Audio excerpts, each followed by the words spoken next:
The sky burned orange and red as another city fell. Ambassador Relic stood at the window of the last standing government building on his world. His 4 thin arms hung at his sides. His large black eyes reflected the fires that spread across the horizon. Behind him, his staff worked in panic.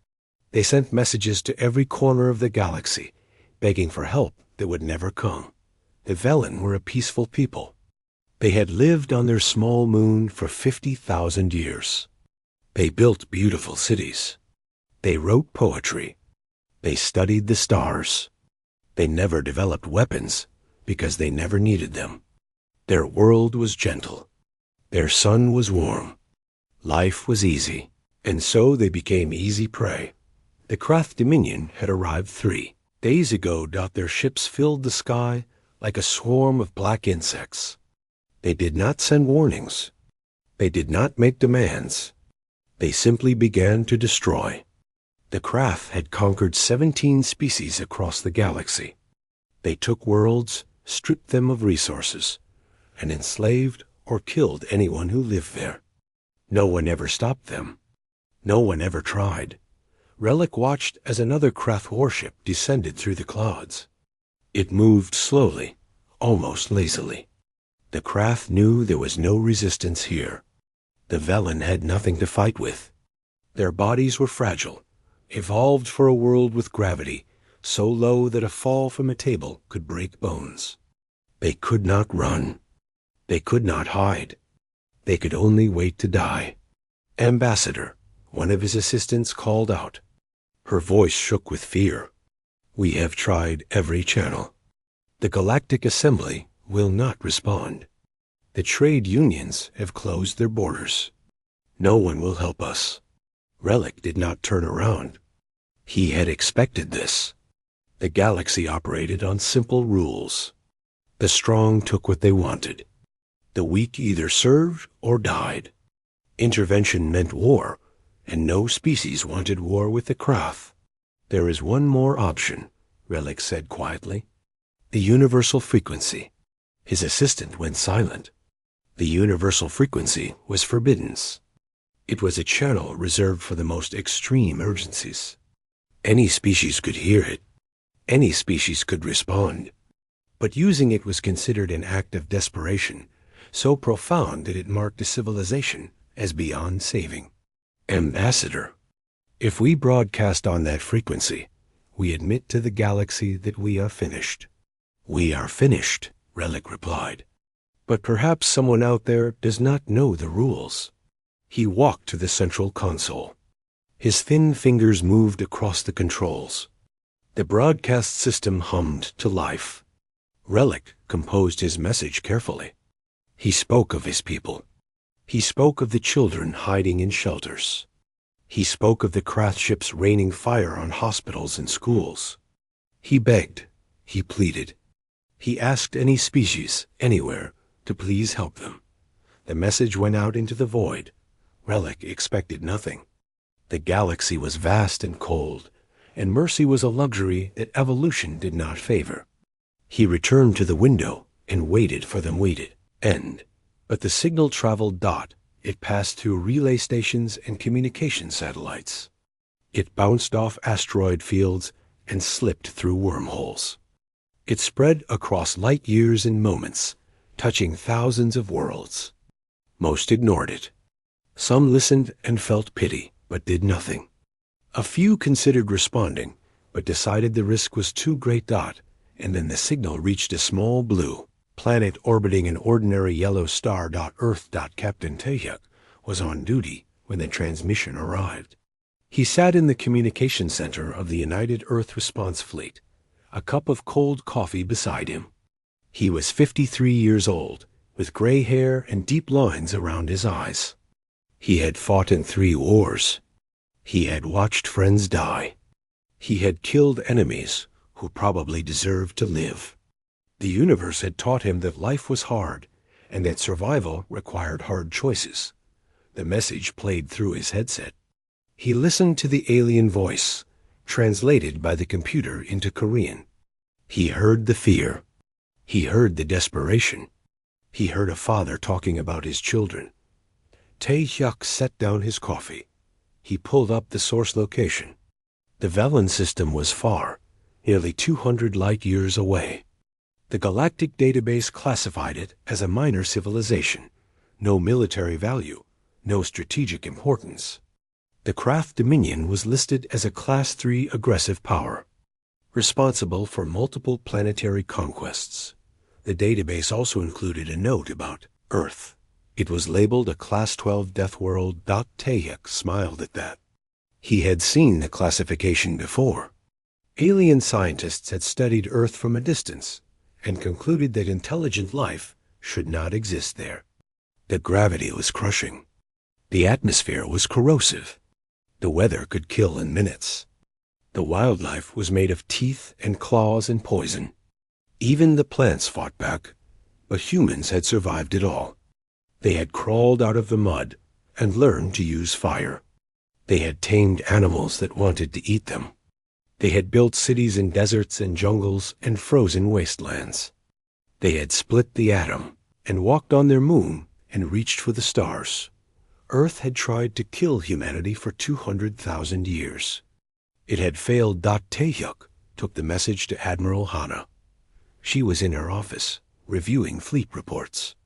Hana was 61 years old, small and sharp, with the look of someone who had made difficult decisions and learned to live with them. She had commanded the 1st Expeditionary Force for 12 years. Under her leadership, humanity had established colonies on 30 worlds and defended them from pirates, raiders, and natural disasters. She listened to the Velen broadcast without expression. How far? She asked when it finished. 200 light years. We could be there in 6 days. And the enemy? The Krath, large fleet, experienced in conquest, never faced serious opposition. Tae-hyuk paused. They target weak species. They avoid anyone who might fight back. Hana was silent for a long moment. She looked at the star map on her wall. Earth was a tiny dot among billions. The Velen system was another tiny dot, impossibly far away, filled with creatures she had never met. Why should we go? She asked. It was not a refusal. It was a test. Tae-hyuk had thought about this during his walk to her office. He could talk about strategy, about sending a message to potential enemies, about establishing humanity's reputation in the galaxy. All of those reasons were true, but they were not the real reason. Because they asked for help, he said, and we can give it. Admiral Hana looked at him. Something passed behind her eyes, some memory of her own. She had grown up in a coastal city that was destroyed by a typhoon when she was 7 years old. She had survived because strangers pulled her from the water. She had joined the military because she wanted to be someone who helped. She stood up and walked to her window. Outside, the earth hung in the black sky, blue and green, and covered with clouds.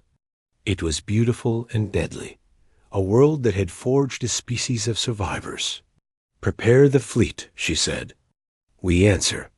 Within hours, 37 warships powered up their engines. Crews were called from leave.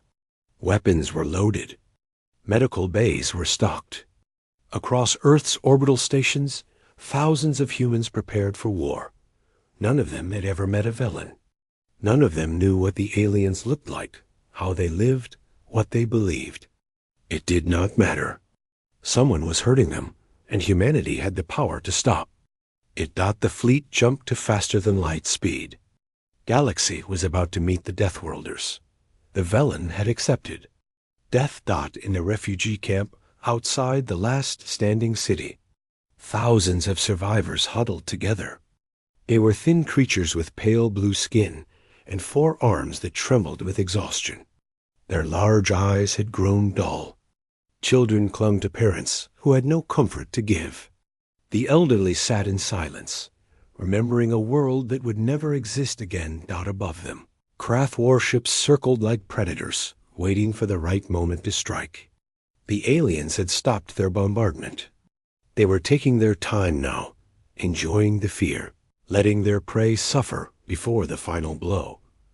Ambassador Relic stood among his people. He had left the government building when it became clear that no help was coming. He wanted to be with the survivors when the end arrived.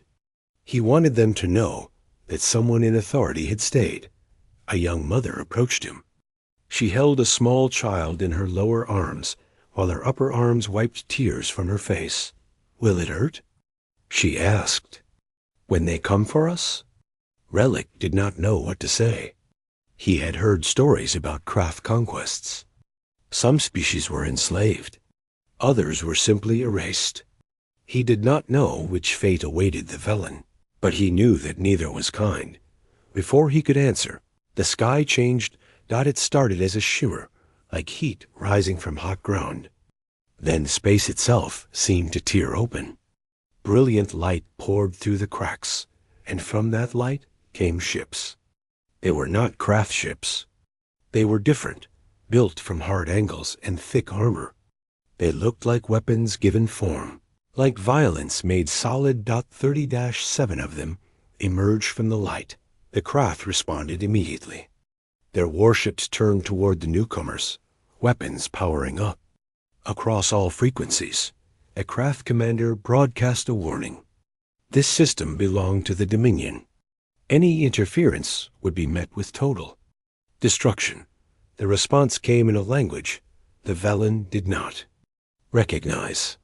"This is Admiral Hanna of the United Earth Response Fleet. You have attacked a peaceful civilization. You have killed innocents. You have ignored their calls for help. We have not. Withdraw now, or we will remove you." The craft commander laughed. His species had conquered 17 worlds. He had destroyed fleets far larger than this small human force. These newcomers were clearly insane, coming to die for creatures they had never met. "You are welcome to try," he replied. The battle began. On the surface, Commander De Sung watched the exchange from his drop pod. He was strapped into a metal shell, barely large enough to hold his body. Around him, 799 other soldiers waited in identical pods, ready to fall from the sky. De Sung was 40 years old. He had served in the Earth military since he was 18.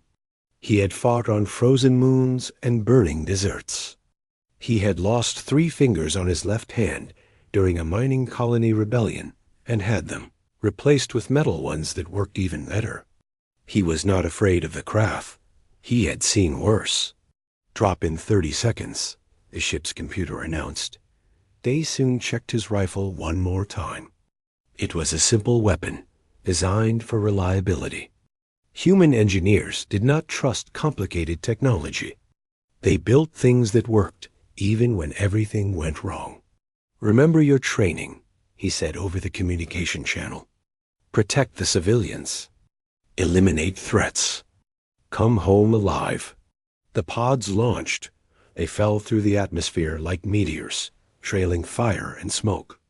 The Velen on the ground looked up in terror, believing these were craft weapons. But the pods did not explode. They slammed into the earth around the refugee camp, burying themselves in craters of dirt and rock. Then the humans emerged. Lieutenant Yuna was the first out of her pod. She kicked open the hatch and climbed out, rifle ready. The impact had been rough, but she had experienced worse during training on Mars. The red planet had gravity almost as low as this moon, but its dust storms could strip skin from bone. This place, by comparison, was comfortable. She scanned the area. Velen civilians stared at her with huge, frightened eyes. They were so small, she realized. So fragile. Their arms looked like they could snap with a firm handshake. How had they survived this long? "Perimeter established," she reported. "Civilians are secure." Other soldiers joined her. They moved with practiced efficiency, setting up defensive positions, deploying shield generators, establishing communication links. The Velen watched in stunned silence as these strange creatures worked. Ambassador Relic approached slowly. He had never seen beings like these before. They were tall and thick, packed with muscle. They moved in the low gravity like it was nothing, jumping several meters with casual ease. Their skin came in various shades of brown, and their eyes were small and forward-facing, like predators. "Who are you?" He managed to ask Yuna, looked at him. Her translator worked quickly, converting his words into Korean and her response back into Velen. "We are human. We received your signal. We are here to help." Relic could not process what she was saying. "But why? We have nothing to offer you. We cannot pay. We cannot fight. Why would you come?" Yuna considered the question. She thought about her childhood on Mars, where every day was a struggle against an environment that wanted her dead. She thought about the community there, how neighbors helped each other survive, because survival alone was impossible. She thought about the simple truth that had driven humanity across the stars. "You needed help," she said. "That is enough." The ground shook as Krath landing craft touched down nearby. The enemy had decided to deal with these newcomers personally. Hundreds of Krath soldiers poured out, tall insect-like creatures with hard shells and multiple limbs. They carried energy weapons that could burn through metal. The Krath commander on the ground surveyed the humans. These creatures looked soft, wrapped in fabric and thin armor. They had only 2 arms and moved awkwardly in the low gravity. "Easy targets. Kill them all," he ordered. His soldiers advanced. The humans opened fire. What followed was not a battle. It was a demonstration. Krath weapons hit human soldiers and created wounds that should have been fatal. Yuna took a blast to her shoulder that burned through her armor. It hurt worse than anything she had ever felt. She dropped to one knee, breathing hard, vision blurring. Then she stood back up and kept shooting. The Krath soldiers hesitated. They had never seen prey that refused to fall. They fired again and again, and the humans kept coming. One soldier lost an arm and continued fighting with his remaining hand. Another took 3 shots to the chest and used his final moments to throw a grenade into an enemy formation. Humans, the Krath were learning, did not die easily. Commander Daesung let it charge directly into the Krath line. His metal fingers crushed an enemy's throat while his rifle fired into another. He moved like something from a nightmare, ignoring wounds that would have killed any Krath instantly. "They are not stopping." A Krath officer screamed into his communication device. "These creatures do not stop." The battle lasted 6 hours. By the end, the Krath ground forces were destroyed. The survivors fled to their landing craft and tried to escape, only to find that the human fleet had already won the battle in orbit. Krath warships drifted in pieces through space. The Dominion's invasion was over. Yuna sat on a rock near the refugee camp, a medic treating her shoulder. The wound would scar badly, but she would live. Around her, Velen civilians emerged from hiding. They moved carefully toward the humans, still unsure if this was real. A small Velen child approached Yuna. It looked at her with those huge dark eyes, then reached out with one tiny hand and touched her arm. "Thank you," the child said in a voice barely above a whisper. Yuna smiled, though the expression meant nothing to the Velen. "You are safe now," she said. "We will not let them hurt you again." Across the galaxy, news of the battle spread. A new species had appeared from nowhere, answered a distress call no one else would touch, and destroyed a Krath invasion force with casual efficiency. The galactic community began to pay attention. They searched their databases for information about these humans and found the old classification, Class 12 Deathworld, a planet so hostile that survival was considered impossible. Yet these creatures had not just survived. They had thrived. They had spread across the stars. And now they had announced themselves to the universe in the most dramatic way possible. The Deathworlders had arrived, and they were not afraid. The news spread like fire through dry grass. On 1,000 worlds, beings of every shape and size watched the broadcasts from the Velen system. They saw the human ships emerge from nothing. They saw the Krath fleet shattered in hours. They saw soldiers who refused to die and weapons that tore through Dominion armor like paper. The Galactic Assembly held an emergency session. Representatives from 300 species gathered in the Great Hall, their voices echoing off walls that had stood for 10,000 years. They demanded answers. Who were these humans? Where did they come from? Why had no one heard of them before? The database provided what information it had. Earth, third planet from a yellow star in an unremarkable corner of the galaxy. Classified as a Class 12 death world. Surface gravity nearly 10 times stronger than galactic average. Atmosphere containing a corrosive gas called oxygen.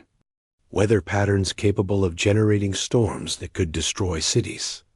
Native life forms including millions of species of parasites, predators, and poisonous organisms. The assembly fell silent as the data scrolled across their screens. This must be an error, one representative said. No intelligent species could evolve under such conditions. The evidence suggests otherwise, another replied. These humans are real, and they have just defeated the Krath. In the Krath Dominion's capital, the High Council met in emergency session. They had ruled the Dominion for centuries, guiding their species from one conquest to the next. They had never faced a true challenge. They had never needed to. Now they were afraid. We must respond, the first counselor declared. If we allow this insult to stand, other species will think us weak. They will resist. Our empire will crumble. What do you propose? Another counselor asked. We assemble every ship we have. We find these humans and we erase them from existence. The council voted. The decision was unanimous. 400 warships began to gather. Admiral Hana learned of the Krath response 3 days after the Velen victory. She stood on the bridge of the Indomitable, reading intelligence reports compiled from intercepted communications. The Krath were not being subtle.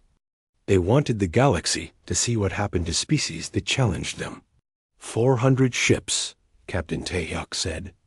He stood beside her, studying the same data. That is more than 10 times our current strength. Yes, Hannah agreed. They are taking us seriously. Should we be worried? Hannah considered the question. She had served in the Earth military for 40 years. She had studied every conflict in human history, from ancient sword battles to nuclear standoffs. She had learned that numbers rarely determined victory. What mattered was will. What mattered was the willingness to endure what others could not. We should be careful, she said. But worried? No. The Krath fleet attacked 2 weeks later. They chose Proxima Station, humanity's largest colony outside the solar system. 3 million people live there, mining asteroids and building ships. It was the heart of human expansion into the galaxy. The Krath believed that destroying it would break humanity's spirit. They did not understand what they were dealing with. Station Commander Siok received warning of the attack 48 hours before the fleet arrived. He was a quiet man, 55 years old, with thin gray hair and hands that never stopped moving. He had been an engineer before taking command, building things instead of destroying them. Now he had to decide how to save 3 million lives with 12 ships. We cannot evacuate in time, his second-in-command reported. We can maybe move 100,000 people before the Krath arrive. The rest will be trapped.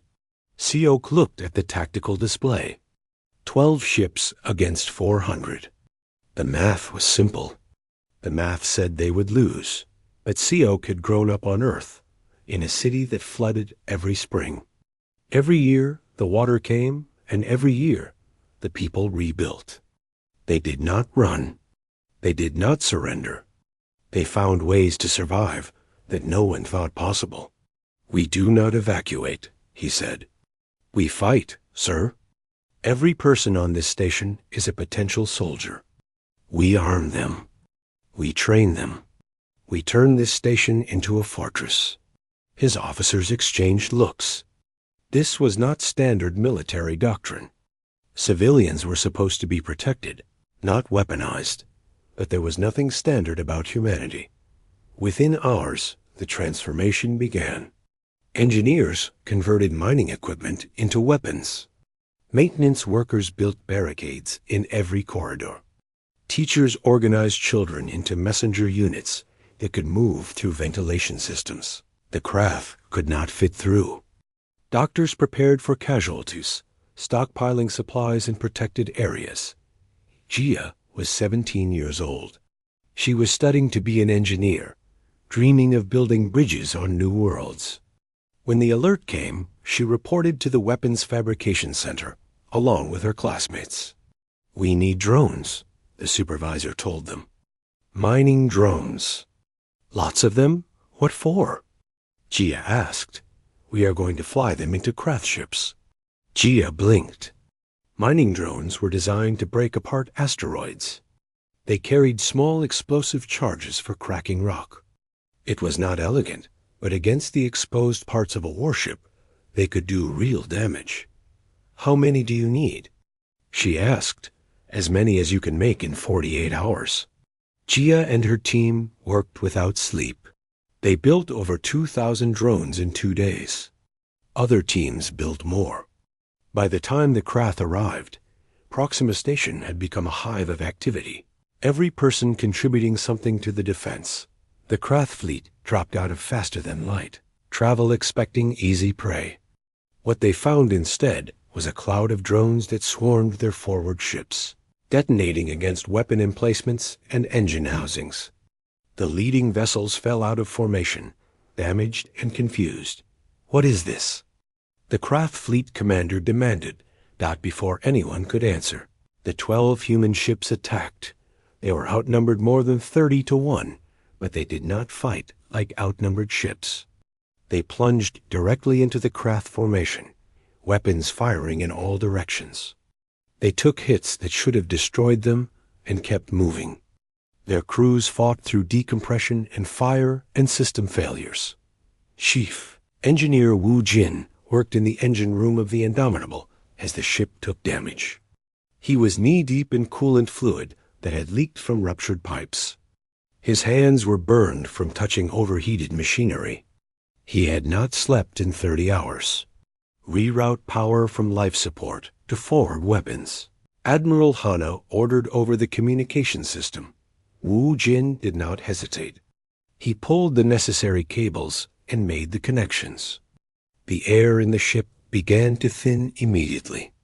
Humans could survive without full oxygen for several minutes. The craft could not dot in the cockpit of her fighter. Pilot Bora pushed her craft through maneuvers that would have killed any craft pilot. She pulled 12 times Earth's gravity in a tight turn, feeling her vision narrow as blood drained from her brain. She blacked out for 2 seconds, then woke up and kept flying. The craft had never seen anything like this. Their species had evolved on a gentle world with low gravity and stable weather. They were intelligent and organized and ruthless, but they were physically delicate. Humans were something else entirely. Humans were forged in fire. The battle lasted 6 days. By the end, the craft fleet was shattered. 200 ships destroyed. Another 100 damaged beyond repair. The survivors fled in disorder. Abandoning their dead and their mission. Proxim, a station still stood. Dr. Hyan, 73 years old, had performed surgery for 19 consecutive hours during the worst of the fighting. His hands shook as he finally set down his instruments. He had saved 47 lives. He had lost 12. Around him, the station's population emerged from shelters and barricades. They were exhausted and wounded and traumatized. But they were alive. Admiral Hana broadcast a message across all frequencies. It was simple and direct. It was meant for the craft, but the entire galaxy heard it. We are humanity. We come from a world of fire and ice, of predators and plagues. Everything that could kill us made us stronger. We do not conquer. We do not enslave. But if you harm the innocent, if you prey upon the weak, we will find you. And we will remind you why the universe learned to fear the dark. On 17 worlds, species that had suffered under Krath rule began to whisper. They shared recordings of the human ships. They studied the strange creatures who had come from nowhere to challenge an empire. Hope was spreading. The Deathworlders had shown what was possible. And now, others were starting to believe they could be free. The Krath dominion was dying. For 10,000 years, they had ruled through fear. They had conquered because no one could stop them. They had enslaved because no one would fight back. Their empire stretched across 100 star systems, built on the bones of species too weak to resist. Now that fear was turning against them, on the mining world of Thesa, enslaved workers heard the broadcasts from Proxima Station. They had served the Krath for 3 generations, digging ore from poisonous caverns until their bodies gave out. They had accepted their fate because there was no alternative. The humans showed them that alternatives existed. The uprising began with a single act of defiance. A worker refused to enter the mines. When a Krath overseer tried to beat her, other workers intervened. Within hours, the entire planet was in revolt. The Krath garrison was overwhelmed by sheer numbers, their weapons useless against a population that no longer feared death. Similar rebellions erupted across the Dominion. Species that had been conquered and forgotten found their courage returning. They sent messages to Earth, asking for help, for guidance, for anything the humans could spare. Admiral Hana read every message personally. She sat in her quarters aboard the Indomitable, now repaired and stronger than before. The human fleet had grown since the battle at Proxima. New ships arrived every week from Earth's shipyards. Volunteers enlisted faster than they could be trained, but it was not enough. The Krath still had hundreds of ships. They still controlled vast territories, and they were growing desperate, which made them dangerous. "We cannot fight everywhere at once," Captain Taehyuk said during a strategy meeting. "If we spread our forces too thin, the Krath will pick us apart." "Then we do not spread them," Hana replied. "We strike at the heart." The room fell silent. "The Krath homeworld," she continued. "We take it, and the Dominion collapses." "That is heavily defended," another officer pointed out. "Orbital platforms, ground forces, defensive systems built over thousands of years. We do not have the strength." "We do not have the strength alone," Hana agreed. "But we are not alone anymore." The coalition came together faster than anyone expected. 12 species answered the call. The Velen sent what ships they could rebuild. The Thesan rebels provided intelligence about Krath defenses. Others contributed supplies, fuel, and soldiers. None of them were warriors by nature. None of them had ever fought a major war, but they had seen what humanity could do, and they wanted to be part of it. General Nari was chosen to lead the ground assault on the Krath homeworld. She was 42 years old, small even by human standards, with a prosthetic arm that gleamed silver in the light.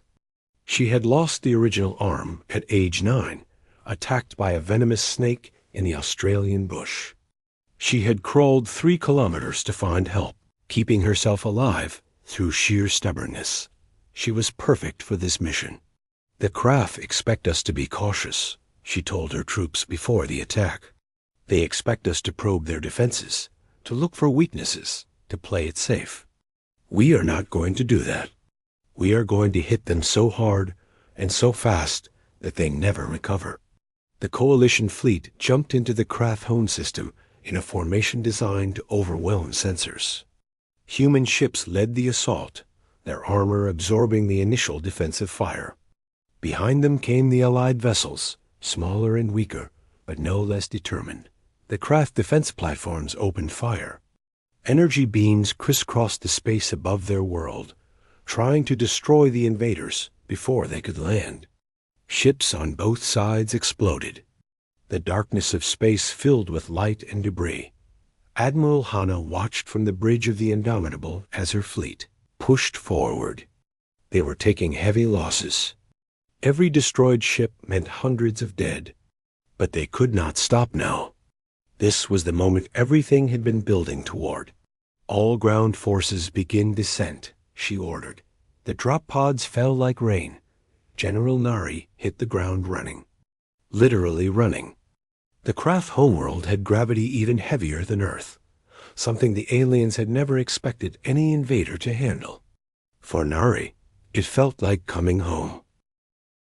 Her battalion moved through the capital city with brutal efficiency. The craft soldiers they encountered were unprepared for enemies who could function in their gravity. They were unprepared for enemies who shrugged off wounds that should have been fatal. They were unprepared for enemies who refused to stop. Private Dongha was shot in the leg during the advance on the Central Council building. The blast shattered his knee and dropped him to the ground. Any craft soldier would have died from shock within minutes. Dongha crawled. He crawled for 200 meters, pulling himself through rubble and bodies until he reached the building's main entrance.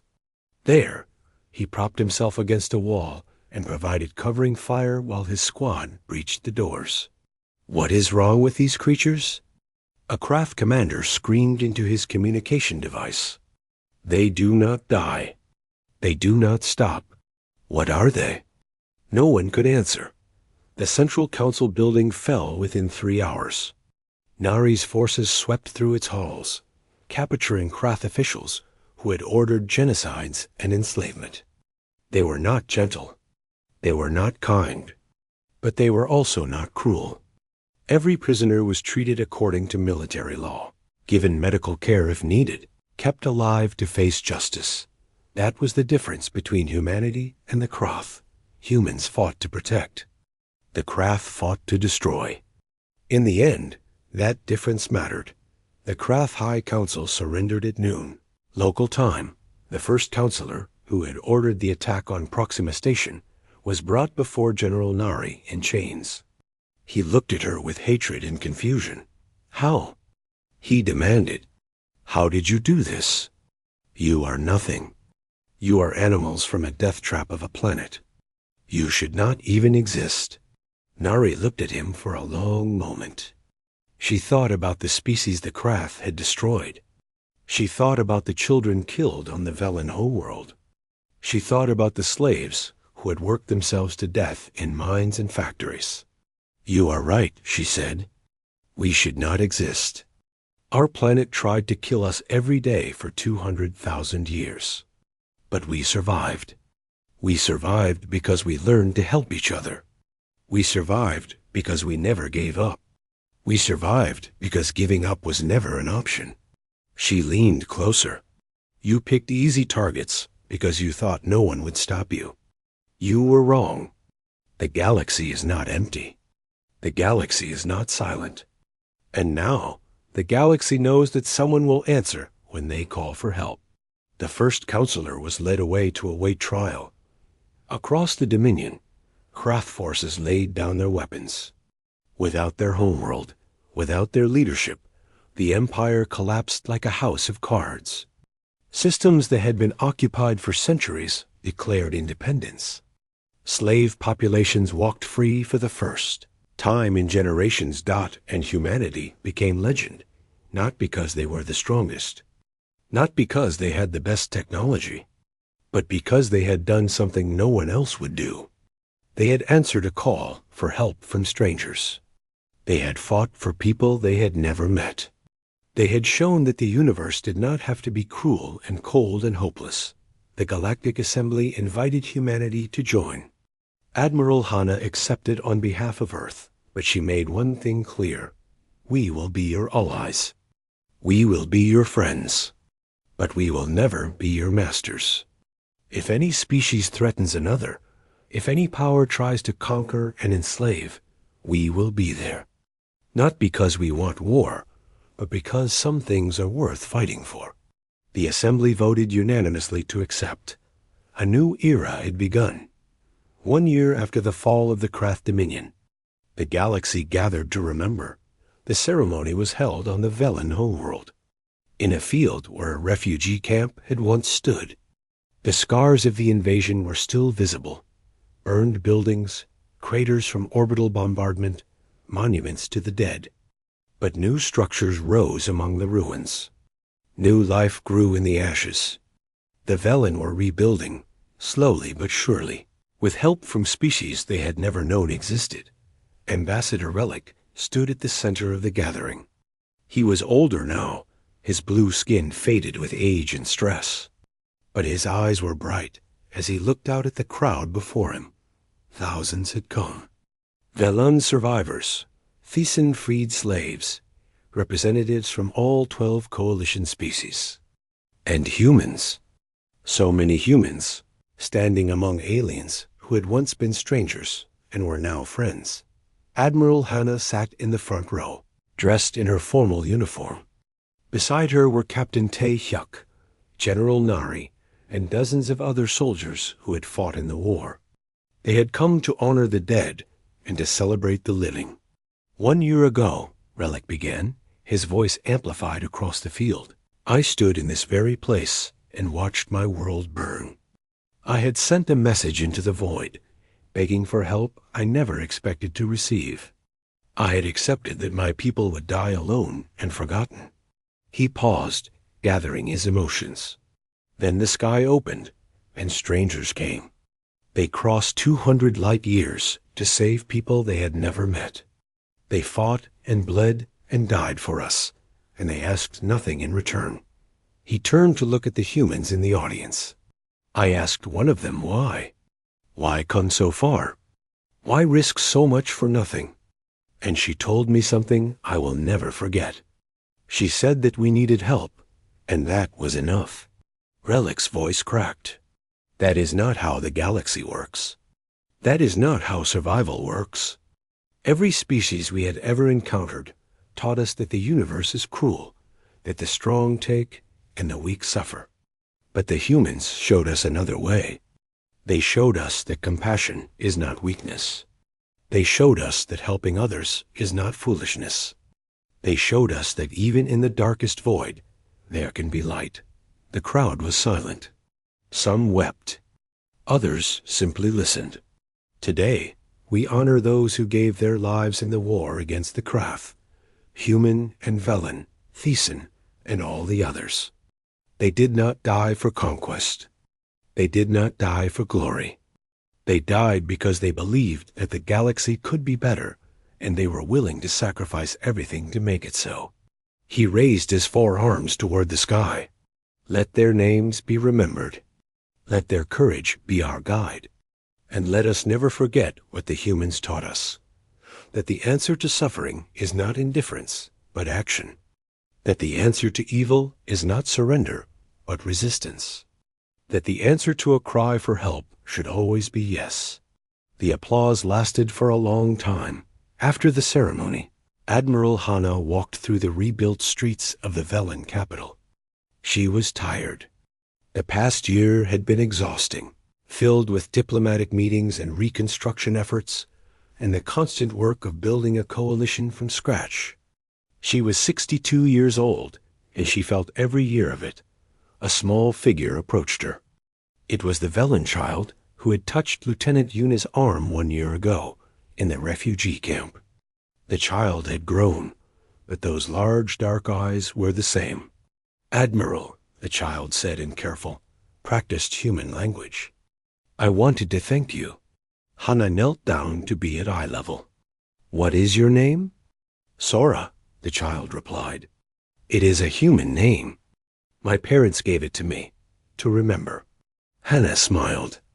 It is a beautiful name. It means sky in one of our languages. I know. Sora looked up at the actual sky, where the last light of sunset painted the clouds orange and gold. I want to fly someday. I want to go to the stars and help people, like you did. You can, Hana said. The galaxy is changing. Your generation will see things we cannot imagine. Opportunities we never had. Were you scared? Sora asked. When you came here? When you fought the Krath? Hana thought about the question. She thought about the moment she had given the order to respond to the SOS. She thought about the battles, the losses, the friends she had buried. She thought about the fear that had lived in her chest every single day. Yes, she admitted. I was scared. I am still scared sometimes. But fear is not a reason to stop. Fear is just a feeling. What matters is what you do with it. Sora nodded seriously, as if memorizing every word. Will you visit us again? The child asked. I will, Hana promised. As often as I can. She stood and watched Sora run back to waiting parents. The Velen family waved at her, four-armed gestures of gratitude that needed no translation. She waved back. That night, there was a gathering for the human delegation. It was held in a building that had once been a Velen school, now converted into a community center. Food and drinks were shared. Stories were told. Soldiers who had fought together embraced and laughed and cried "Eun." The young diplomat who had spoken with Relic after the war found herself in a corner with some of the coalition representatives. They were asking about Earth, about humanity, about why humans were the way they were. Your world is classified as Class 12, Aphison said. The most dangerous category. How did you survive? Yoon sipped her drink and considered the question. She was 28 years old, born on a space station orbiting Earth. She had never lived on the planet's surface, but she knew its history. We survived together, she said. Our planet is dangerous, yes, but that danger taught us something important. A single human is weak. Alone, we would have died. But together, helping each other, we became strong. Strong enough to face anything. But why help others? The Thesan pressed. Other species see danger and run away. Humans see danger and run toward it. Why? Yoon smiled. Because we remember what it was like to need help. Every human alive is descended from someone who was saved by a stranger. Our entire history is stories of people helping each other survive impossible situations. Floods, famines, wars, disasters. Every time, someone reached out a hand and someone else took it. She gestured at the crowd around them. When we heard the Velen signal, we did not see strangers. We saw ourselves. We saw every human who ever needed help and found it. How could we not respond? The Thesan was quiet for a moment. Then it reached out one of its limbs and gently touched Yoon's shoulder. Thank you, it said, for everything. On the other side of the room, Taehyug sat with some of his old crew members. They were telling war stories, exaggerating their bravery, mocking their mistakes. It was what soldiers did to process what they had seen. But Taehyuk was quiet. He was thinking about the broadcast that had started everything. That desperate voice calling out into the void, expecting nothing. He had been the one to bring it to Admiral Hana. He had been the one to advocate for responding. If he had ignored it, if he had done what everyone else in the galaxy did, the Velen would be dead. The Krath would still rule. The coalition would never exist. One decision. One moment of choosing action over indifference. And the entire galaxy changed. That was the lesson, he realized. That was what humanity could teach the universe.